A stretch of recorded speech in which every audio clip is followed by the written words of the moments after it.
everyone. So today I want to have a nice play time with watercolor and create this Terre Verte. So I'll just back up a little bit.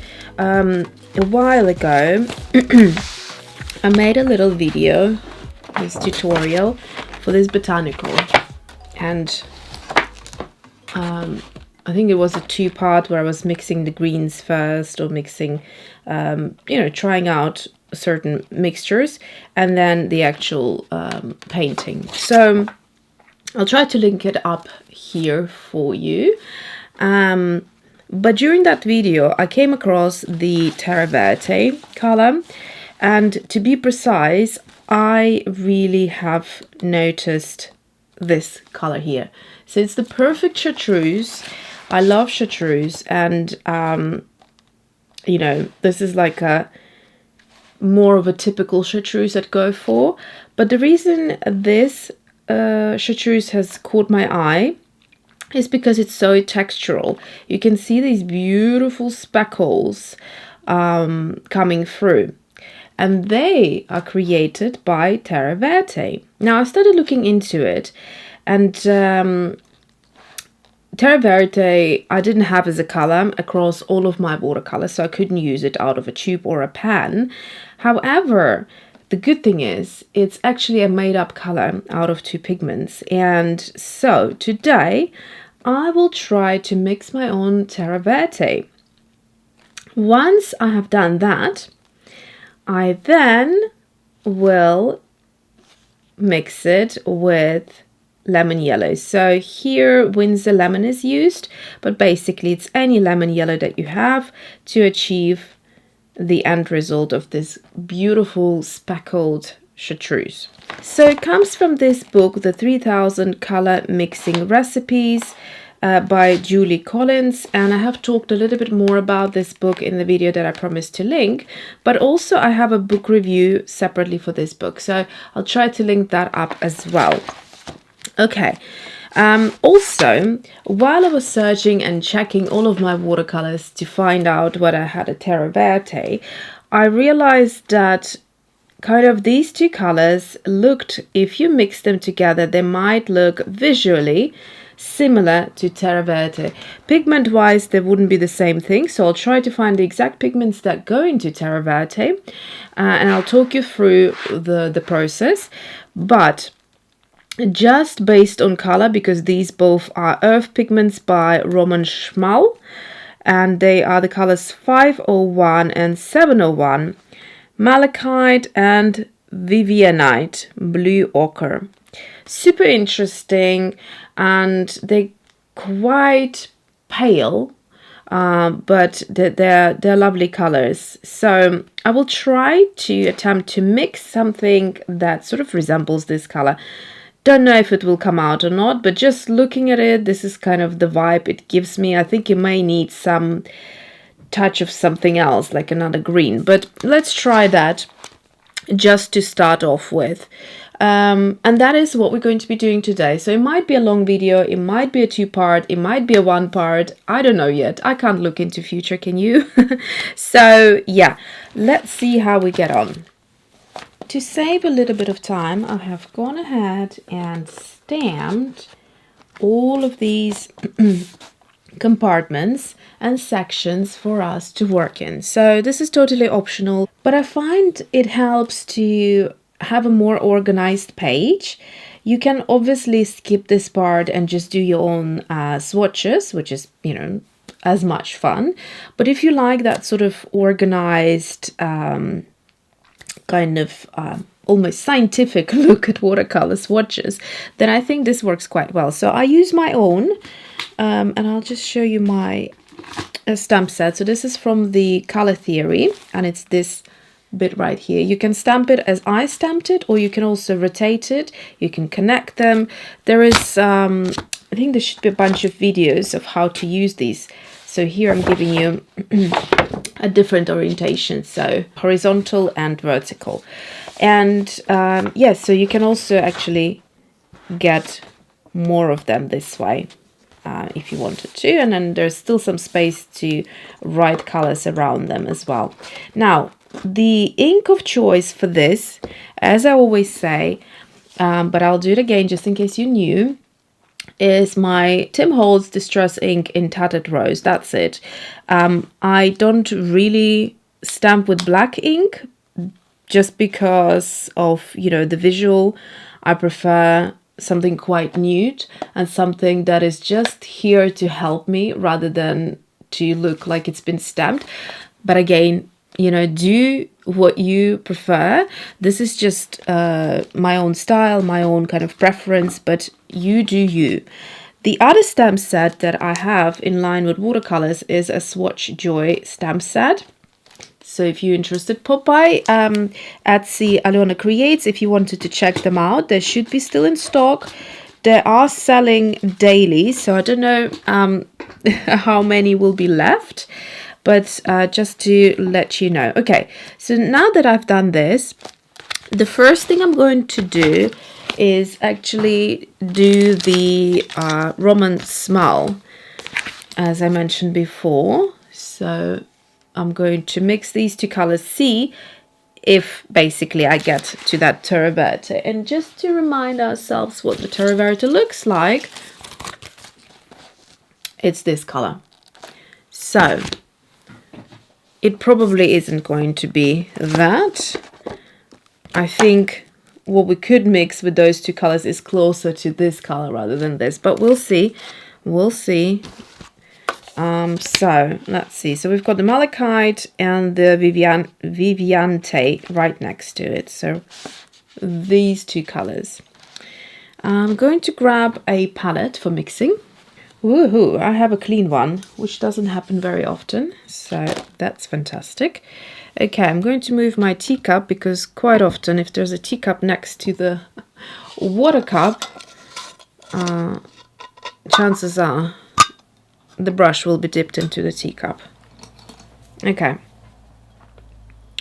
Brush of choice, and I have these brushes. I have two of them, and I will always repurchase them since I started the channel, or pretty much when I got into watercolors when I started the channel. So yeah, 10-0 Quill brush by Jackson's. Just love this Quill brush. It's great. Okay. So let's start with the malachite. Now this is a very, very light color. So as you can see, it's not going to give us that much, but nonetheless, I'll go with it. So with this paint, they say that what happens is it can yellow after a while on your paper. It's a little bit unstable, and that has something to do with some sort of oxidation or whatever of the natural. There's something brownish happening here. So something happens to the earth pigment where it basically starts acting up. So yeah, there's certain colors I wouldn't use for selling original artwork, obviously. But is this the right color? No, I've gone in the wrong one. Okay, so let's go into the Vivianite, which is on this side. Yeah, so I wouldn't sort of, you know, you would need to know and test your colors if you're planning to sell original artwork. Make sure you don't just use the color because you like the look of it.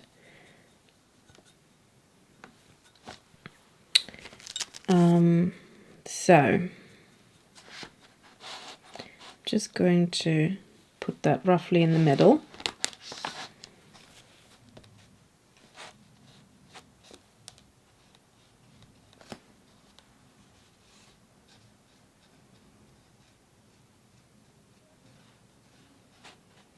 So that's that, and then I will also swatch the originals.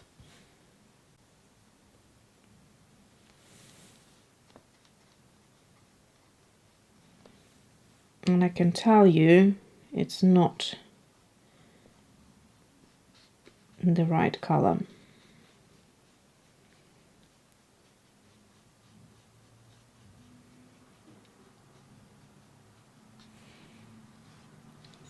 There you go. So at the top we have Viviante, and then I'll do the malachite right at the bottom.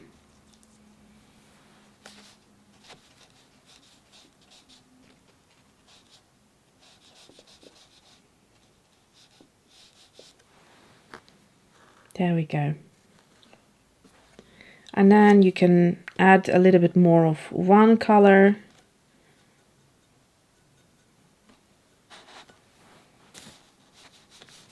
And go here. And then a little bit more of the other color on the other end, because this is the middle one. And get another variation. I'll try not to touch these colors wherever I can, because when you touch them, sometimes you can get a nice accident and see how the colors flow into each other. But then sometimes you lose that diversity of the colors, and they just sort of merge together. So it depends what I want to achieve. If I want to have, you know, more separate colors there, then I like this swatch more. So now let's bring in our Terre Verte. I mean, sort of ish like that color, but not quite. It needs a bit more something. So let me pull out, what I'm thinking is some sort of green or a blue, something like that. So I'm going to pull out this palette right here. And I'm thinking Hooker's green? No. I'm kind of thinking transparent turquoise, really. So just the tiniest amount of transparent turquoise. Just the smallest amount.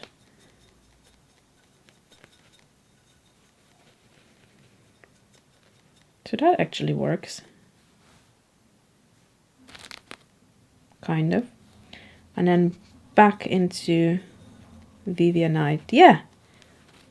Now that's something here. So if I again bring in Terre Verte, this is a very close mix now. Okay, so let's try that. So I'll put it sort of like, that'll be a bit difficult now to get to this color, but so let's just say we'll put it right at the bottom, because that's the color that we want. Like that. It's very good.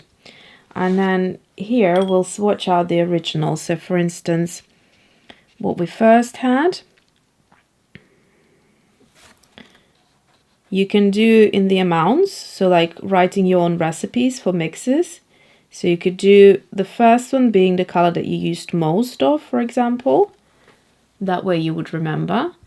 And then second color that you used less of. So this color.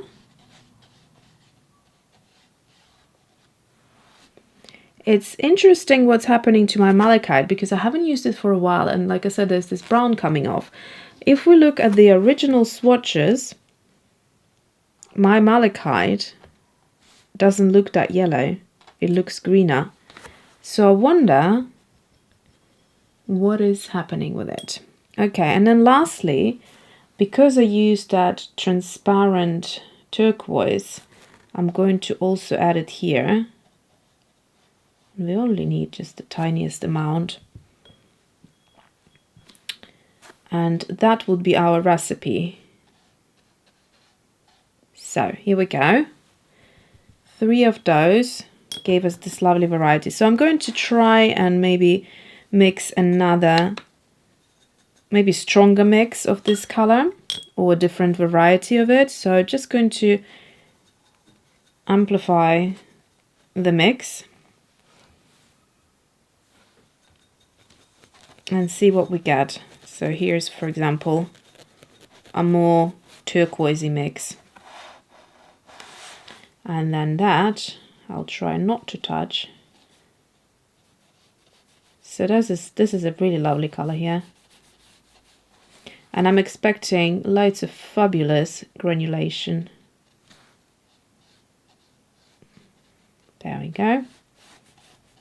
When I do my swatches, I like to swish the watercolor to one end so that we have darker and lighter diversity of the color as well. But sometimes it doesn't want to listen, it does its own thing. But I have to say, what a fabulously beautiful turquoisey kind of muted mix. Isn't it gorgeous? I mean, it is super gorgeous. Okay, let's bring in back Terre Verte and have a look. So here we go. Terre Verte, quite literally very, very similar. And this one is more turquoise, but I do love it. So here we go. Obviously not the same thing. We're not using the same pigments to create Terre Verte, but visually the color is very close. Okay, so I'm going to make notes of the colors I have used before I forget, before it gets all complicated. And then we will move on to actually using the pigments that I used to create Terre Verte. If you fancy a color and you want to find out which way to recreate it, so which pigments to use it, unless it's a standalone single pigment, then you obviously can't recreate it. But if it's a color that has 2 or more pigments in there, chances are you can create a very close mix. So 2 that I have in front of me here is Schmincke and Daniel Smith. So Schmincke's Terre Verte, which would be Grüne Erde in German or Green Earth. Terre Verte is what it means, Green Earth. And then we can see here that to create that we have the phthalo green and earth pigment. So the earth pigment being PBR7 and PG7. So that would be the 2 pigments to create green earth. Now my green earth here, well not mine, but the Schmincke's, is very similar to the Terre Verte yellow shade. So not the Terre Verte here. I can't see any other Terre Verte here that would sort of be more like that. Maybe cobalt green dark, but then we start going into cobalts. So you can see. So that's probably not a good option. One that's more similar to the Terre Verte presented in this book, and I would guess this is a Winsor & Newton color. So the one that I have a bit closer to it is Terre Verte by Daniel Smith. Now this Terre Verte has PG18 and PBR7. So they have the same PBR7 as in Schmincke, but they have different greens. So here we have pigment green 18 and here is the pigment 7. So let's try and find if I have these pigments as they are on their own to try and mix these colors. So the next step would be looking at the same brand if you have loads of colors by them and try to find these pigment whether they have them in that one pigment. And then if you do see it, then go and look through your stash to find those colors. So here we go, PG18, which is a Viridian.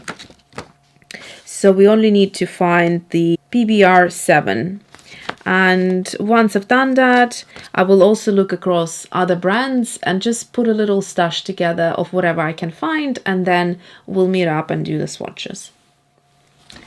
Something that you also may come across and find it a little bit complicated is, for example, the PBR7.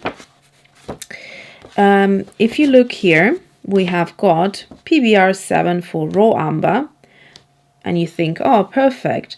But then carry on looking and you'll see that there is also burnt amber, which is also PBR7. And there is burnt sienna, also PBR7. And there is Italian burnt sienna, also PBR7. And you can carry on looking through in fact, raw sienna, etc. And you can see how different these colors are.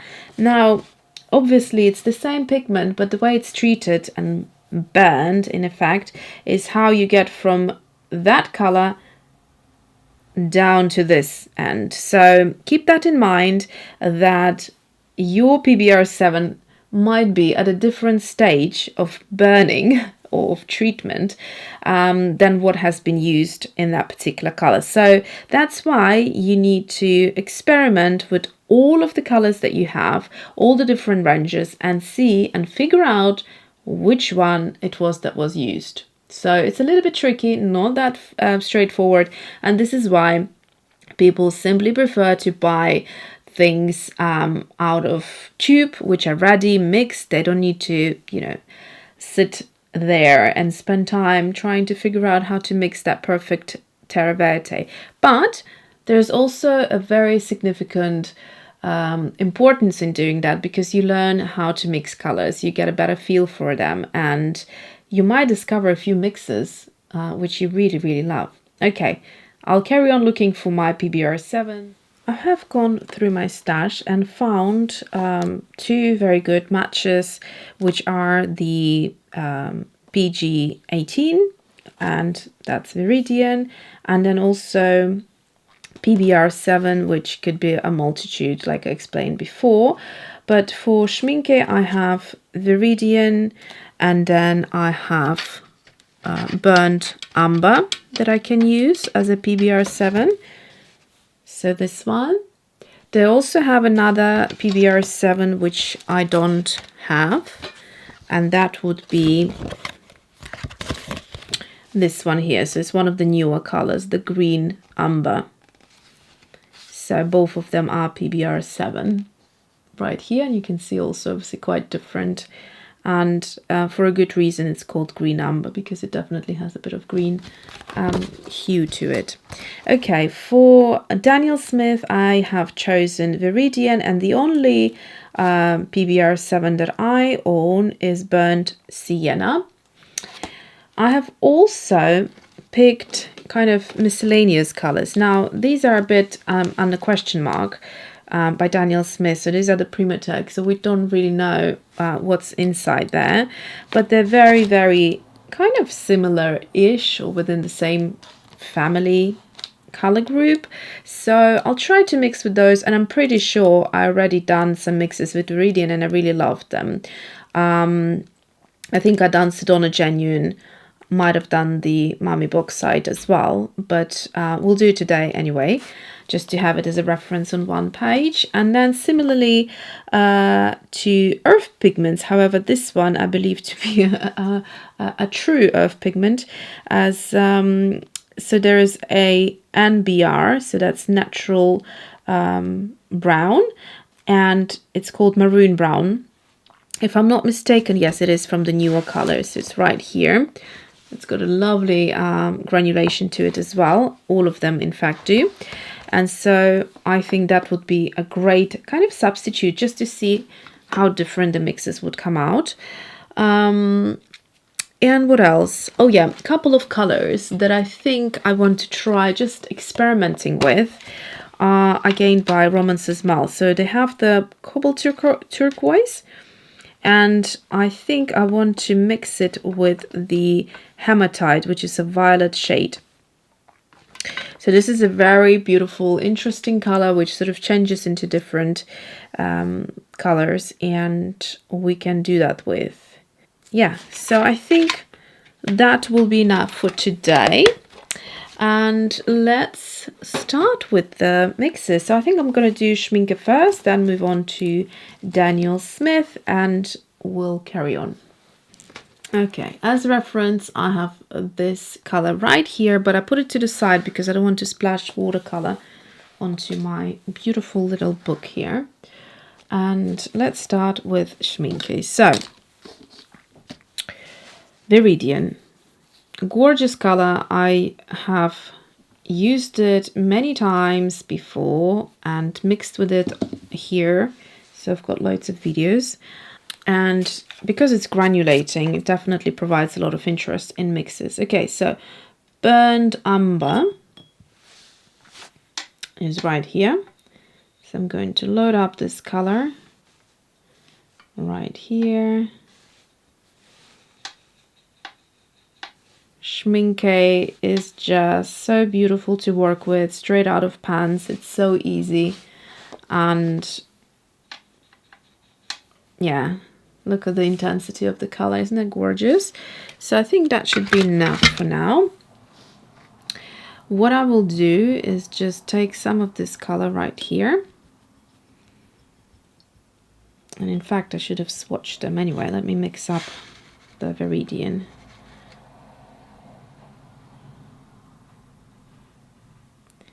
So here we go, Viridian on one end.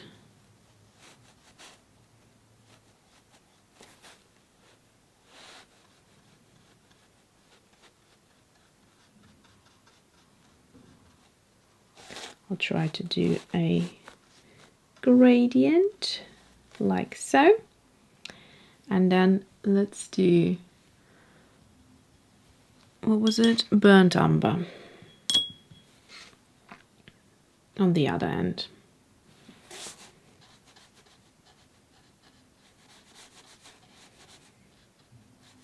So technically, with the first two, so this and this box, they should be very, very close, if not identical, to the Terre Verte that we can see. So we should be able to mix it because we're using the exact pigments that I used to create it. But like I said, the only issue would be is trying to figure out how close it is. Or how close it is to the exact variety. So I'll go into this, and this will be our first mix, like so. Now, in fact, that already, I think, is maybe a bit too green for that Terre Verte. So if we said this was a good or close representation, then this probably is a bit touch too green. So I'll carry on mixing, adding bit by bit.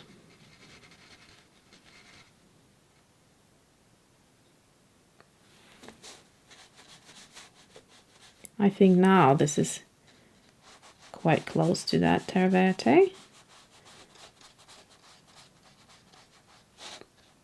Because Viridian is so granulating, what happens is that you need to let it settle a little bit to see how it dries. So it might look a bit different firstly laid on the paper as opposed to how it will end up looking when it's fully dried. Okay, so I think this is now looking like that green umber that we just saw in Schmincke, or close to it.